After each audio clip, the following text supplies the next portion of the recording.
예, 할렐루야. 12월 16일 수요 중보 예배를 시작하도록 하겠습니다. 우리 찬송가 377장 찬송하도록 하겠습니다. 377장입니다. 예수 따라가며 복음 순종하면 우리 행할 길 환하겠네.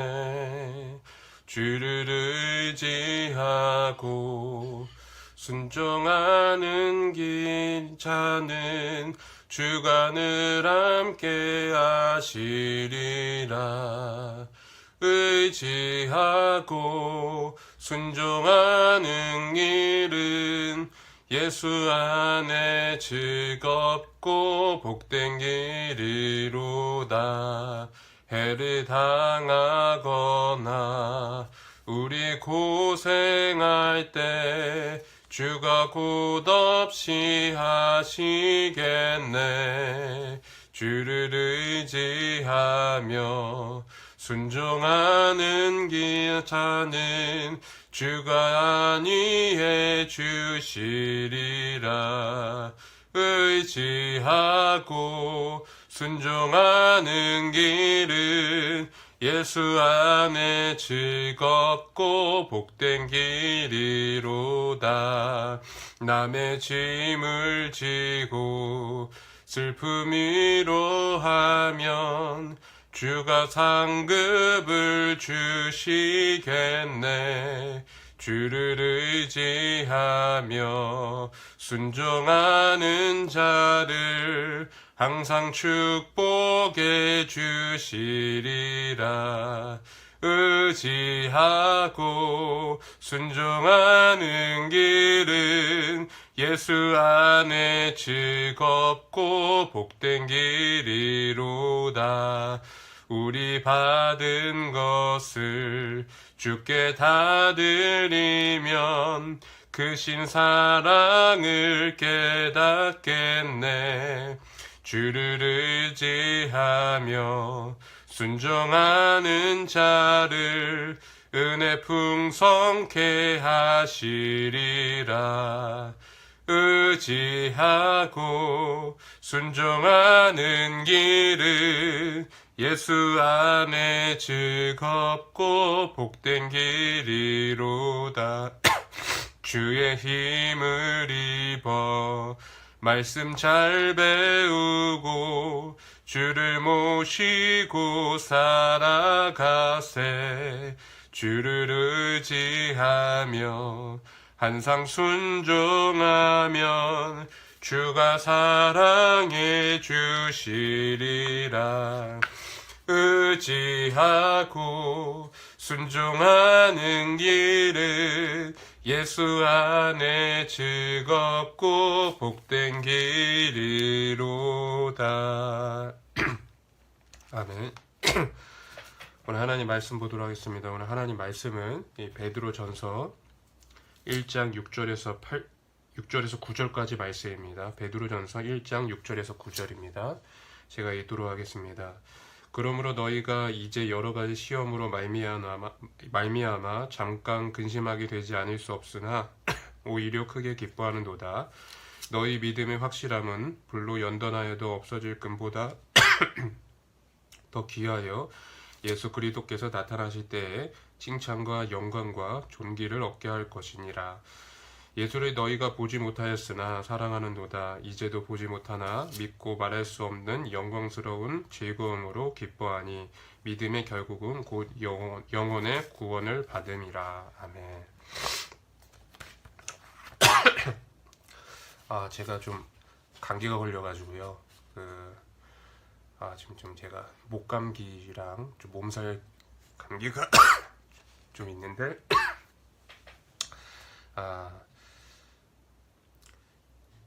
중간중간 좀 기침이 나올 수 있겠지만 여러분 좀 양해해 주시고 같이 말씀을 나누도록 하겠습니다.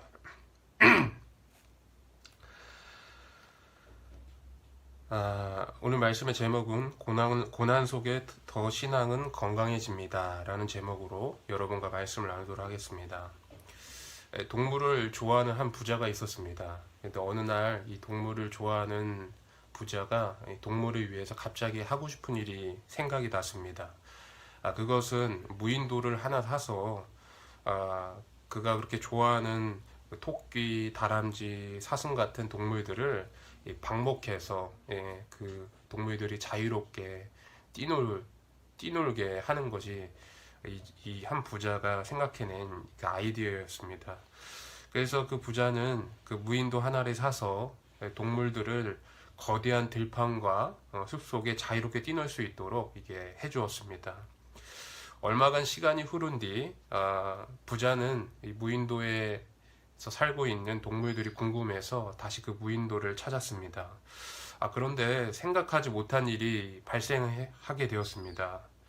그것은 뭐냐 하면 동물들이 이 들판이나 숲에서 자유롭게 뛰놀면 건강해질 거라고 생각을 했는데 오히려 생기도 없고 털과 피부는 윤기도 없고 더욱더 건강이 좋아 보이지 않은 것이었습니다. 그래서 부자는 의아하게 생각을 했어요. 그래서 동물 전문가를 불러서 상황이 왜 이런지를 좀 조사해 보라고 했어요. 그래서 동물 전문가가 그 동물들을 유심히 이제 관찰해 보고 여러 가지 그 무인도의 상황을 이렇게 보면서 이런 처방을 내렸습니다. 어떤 처방을 내렸냐 하면 무인도에 야생 늑대 한 마리를 풀어 놓으십시오. 그러면 동물들이 다시 건강을 되찾을 것입니다. 부자는 반신반의했습니다. 하지만 전문가의 마음을 말대로 따르기로 하고 그 늑대 한 마리, 한 쌍을 그 무인도에 풀어 놓았습니다. 그런데 거짓말처럼 그때부터 그 동물들이 이 건강이 회복되고 활기를 되찾는 것입니다. 그러니까 이 늑대라는 위험 요소가 이 동물들을 자극했다는 것이죠. 동물들이 이렇게 살려고 하면 늑대를 피하고 생존해야 했기 때문에 오히려 그 가운데서 더욱더 건강이 좋아진 것입니다. 그런데 이와 같은 일은 비단 어떤 야생 동물에게만 적용되는 것이 아니라 우리의 삶에도 동일하게 적용되는 줄 믿습니다. 그래서 우리가 건강한 긴장과 스트레스는 또 그리고 땀 흘리는 노동은 우리로 하여금 건강한 삶을 살게 하죠. 또 그리고 이것은 우리의 영적인 부분에서도 적용할 수가 있습니다. 어떤 그리스도인들은 고난이 없고 편안한 인생을 살면 그것이 신앙인으로서 잘 되는 거라고 생각을 하는데, 그러나 만약 어려움이 없고 항상 성공만 있는 사람이 있다면 그 사람은 금방 교만해지고 하나님을 찾지 않는 인생을 살 것입니다. 하나님은 우리를 사랑하시죠. 그래서 때로는 우리가 감당하기 어려운 그런 상황도 만나게 하십니다. 고난과 실패를 경험하기도 하시죠.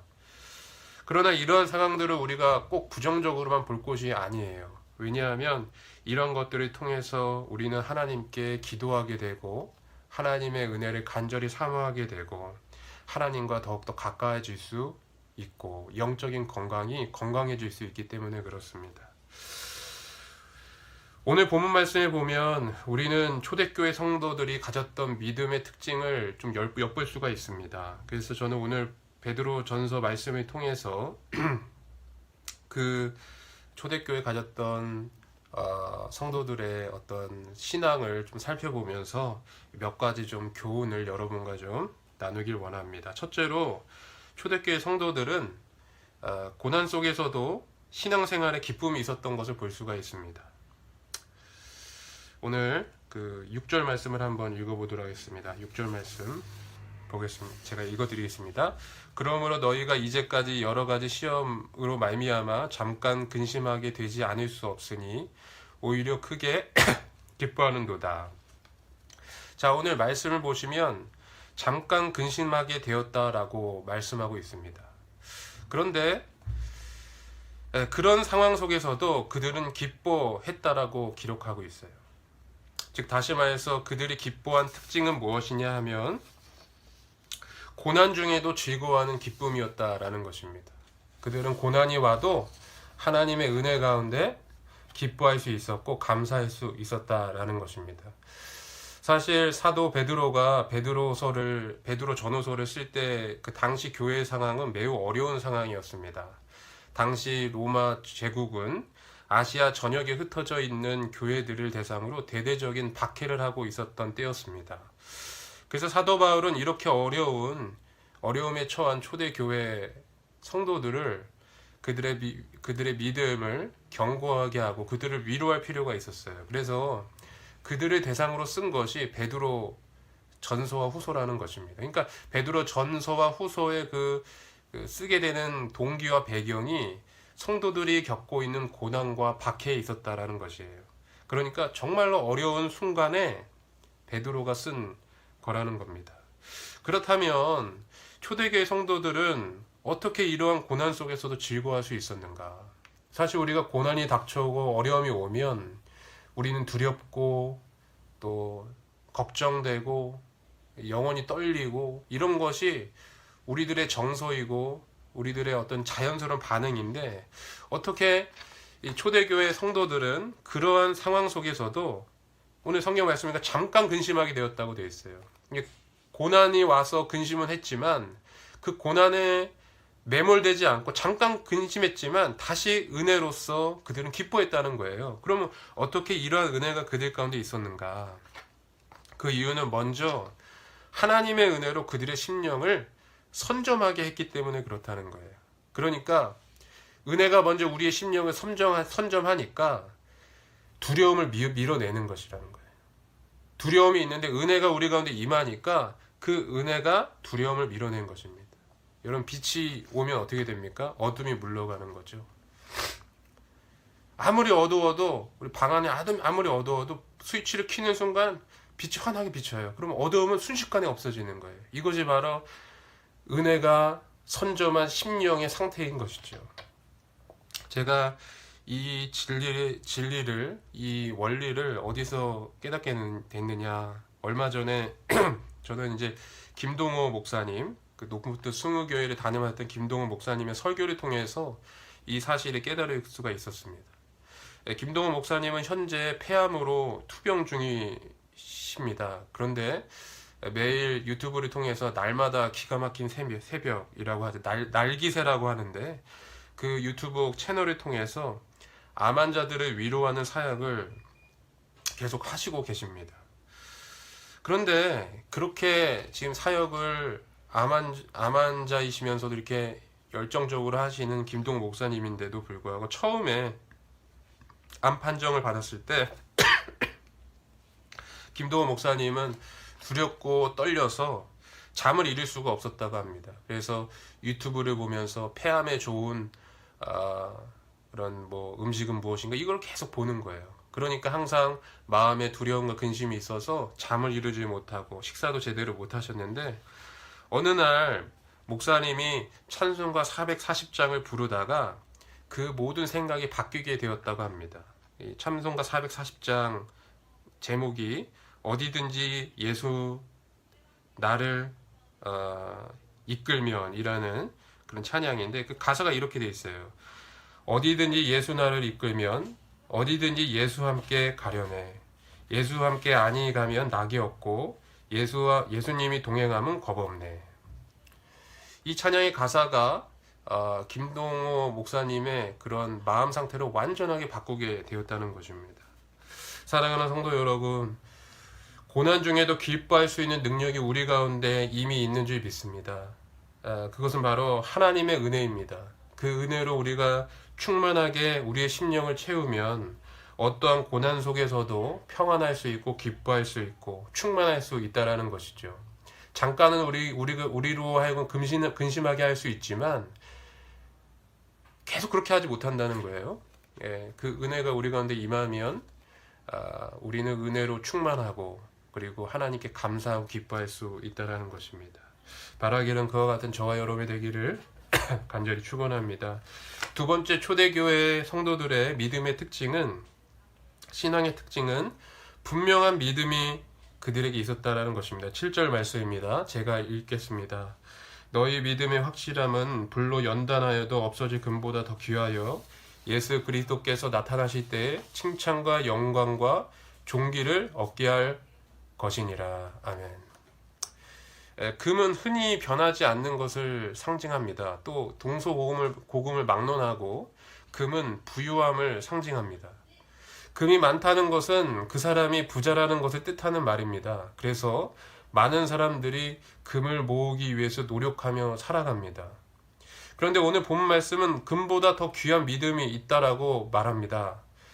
오늘 말씀에 보니까 7절 말씀에 보니까 너희 믿음의 확실함은 불로 연단하여도 없어질 금보다 더 귀하여 라고 말씀하고 있어요. 여러분, 금을 뜨거운 온도에서 가열하면 어떻게 됩니까?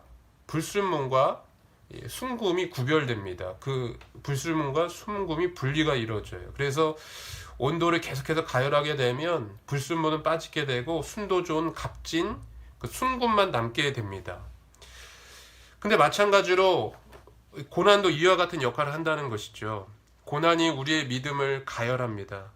우리의 믿음을 뜨겁게 합니다. 그러면 어떤 일이 일어나게 되냐 하면 우리 믿음 안에 평소 알지 못했던 여러 가지 불순물이 드러나게 된다는 겁니다. 그래서 그 고난을 통해서 순도 높은 정금과 같은 믿음이 만들어지고 그것이 생겨난다는 것이죠. 그런데 여러분, 여기서 더 중요한 것이 있습니다.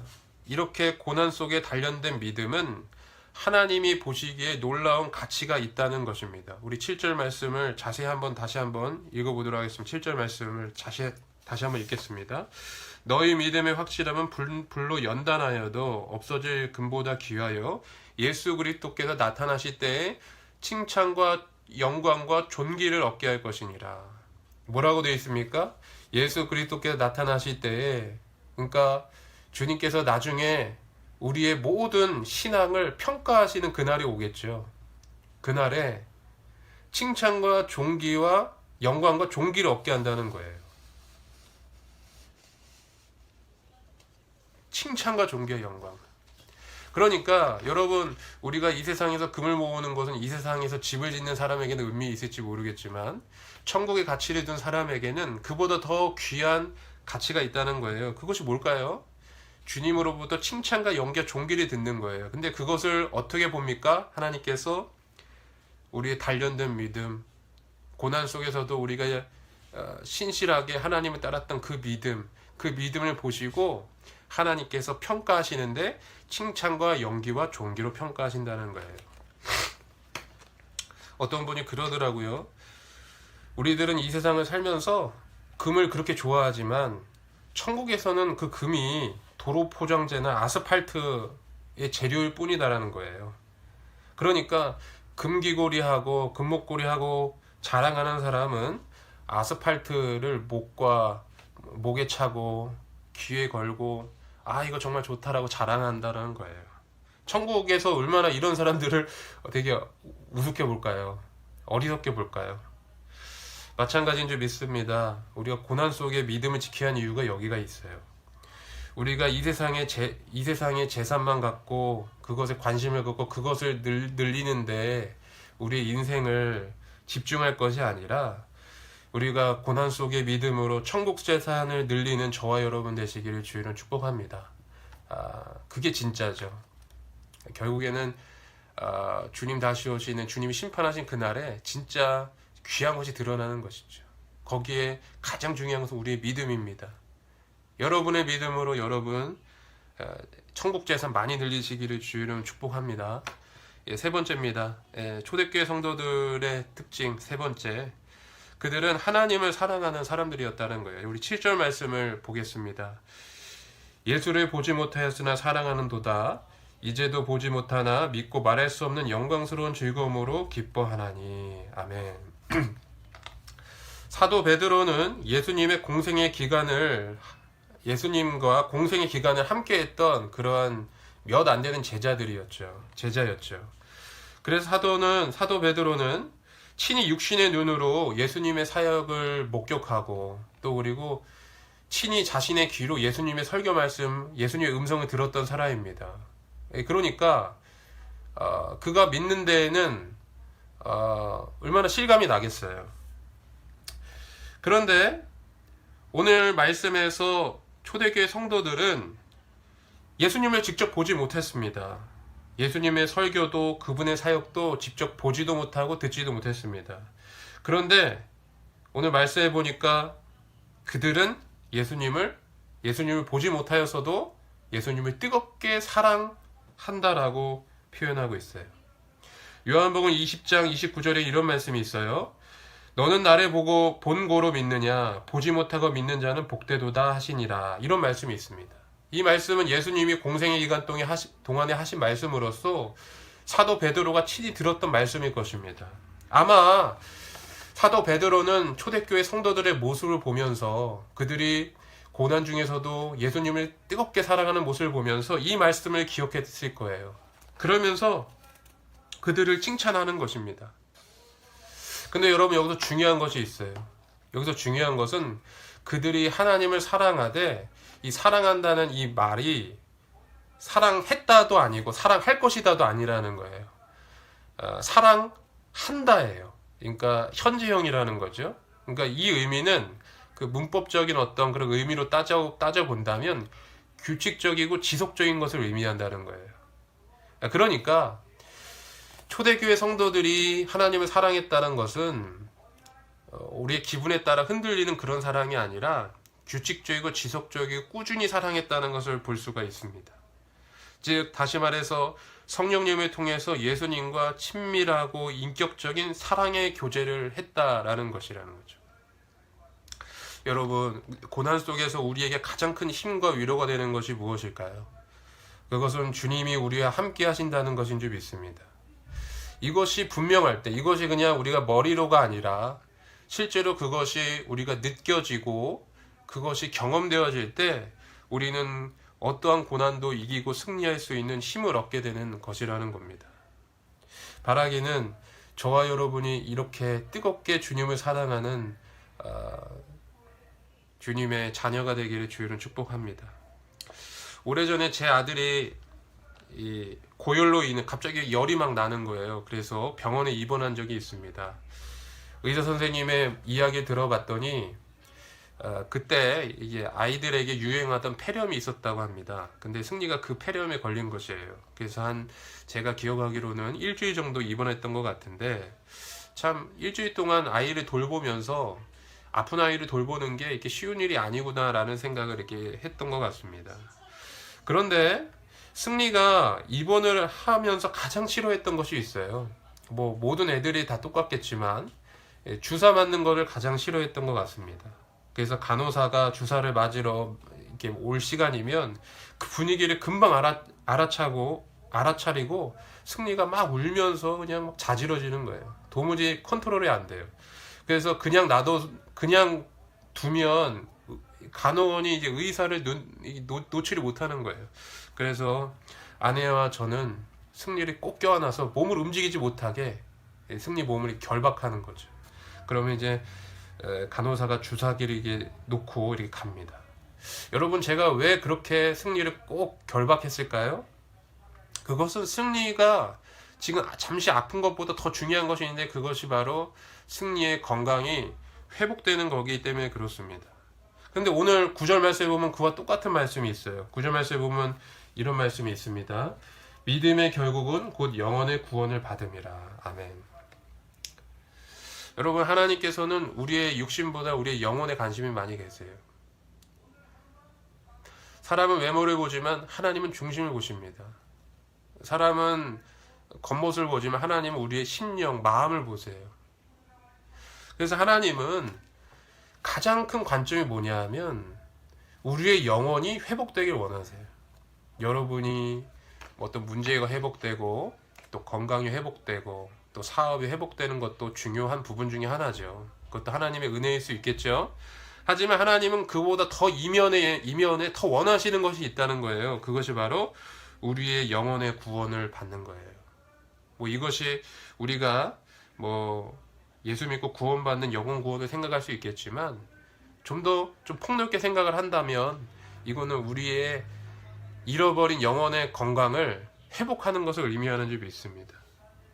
그래서 여러분, 고난이 오고 어려움이 올 때 우리는 이것을 분명히 알아야 돼요. 하나님이 지금 원하시는 것이 무엇인가? 바로 우리 심령이 다시 하나님을 향한 사랑을 회복하는 것이고 믿음을 회복하는 것이고 기쁨을 회복하는 건 줄 믿습니다. 그렇게 될 때 우리가 모든 어려움을 극복하고 하나님께 영광과 존귀와 칭찬을 듣는 귀한 믿음을 갖게 되는 줄 믿습니다. 그래서 천국의 재산도 늘리고 하나님의 은혜도 받고 그렇게 되는 줄 믿습니다. 바라기는 그렇게 하시는 역사가 저와 여러분의 삶 가운데 충만하게 되시기를 간절히 원합니다. 기도하시겠습니다. 사랑해 주님 감사합니다. 오늘 말씀을 통해서 초대교회 성도들의 삶을 우리가 배웠습니다. 그들은 고난 중에서도 기뻐할 수 있었고 믿음이 흔들리지 않았으며 하나님을 여전히 사랑했음을 고백합니다. 하나님, 우리가 고난이 오고 어려움이 오면 정말 우리의 믿음이 흔들릴 때가 많이 있습니다. 하나님 도와주셔서 흔들리지 않는 믿음, 초대교회 성도들과 같은 믿음 우리 가운데 있게 하여 주시고 항상 주의 은혜로 승리하여서 정말 주님께 영광 돌릴 수 있도록 도와주시옵소서. 감사드리며 예수님의 이름으로 기도합니다. 아멘. 끝으로 한 가지 당부드릴 말씀이 있습니다. 우리 김수님 집사님 지금 되게 좀 육체적으로도 그리고 정신적으로도 매우 어려운 순간에 있습니다. 또 변성훈 집사님 그 아프신 그 부모님을 보시면서 그 마음이 정말 오죽하겠습니까? 여러분 카톡으로라도 많이 이제 위로해 주시고 또 정말 기도해 주시길 바랍니다. 그래서 평안한 마음 가질 수 있도록, 그리고 기쁜 마음 가질 수 있도록, 그리고 또 하나님 은혜 주셔서 하나님께서 모든 것 주장해 주시도록, 또 그리고 뭐 사람의 일이 어떻게 될지 모르잖아요. 그래서 혹시나 주님께서 치유해 주신다면 하나님 치유해 주시도록 여러분 계속 좀 기도해 주시기 바랍니다. 정말로 힘든 순간인 것 같습니다. 그래서 여러분 기도해 주셔서 우리 우리 집사님 평안한 마음 주십시오. 그 마음 위로해 주십시오. 그 눈물 아픔 받아 주십시오. 우리가 좀 계속 기도해 주시면 좋겠습니다. 오늘도 하루 승리하는 삶 사시길 바라고요. 오늘 승리하십시오. 감사합니다.